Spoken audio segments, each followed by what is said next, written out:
Neck extensor stretch. Start in a seated position looking straight ahead using a point on the wall to stare at. Create a double chin by pressing chin into neck. Use one hand to keep chin tucked in while placing the other hand behind your head and pulling downward gently.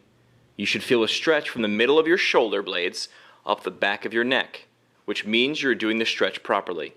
It's important to hold this stretch for 30 seconds and make sure you maintain your chin tucked to avoid placing too much stress on the cervical joints.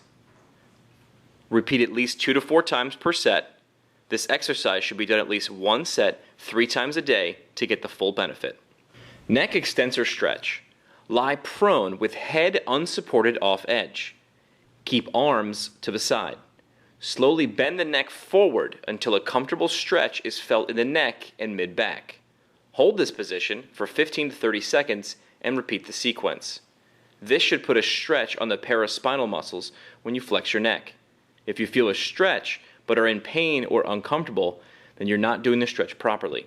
These muscles can become tight, especially in jobs where sustained extension of the neck is required, and cause a range of motion limitation for cervical flexion if they're tight.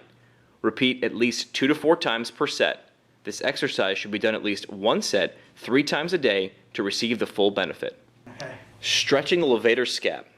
Seated in a chair, place arm behind, holding onto the back of the chair. Bend your head and tilt your head to one side. Place the other hand on the back of the head, placing light pressure, which will put a stretch along the side of the head is bent away from. Make sure to look towards the knee on the side the head is bent towards. Repeat at least 2 to 4 times per set. This exercise should be done at least one set 3 times a day to get the full benefit.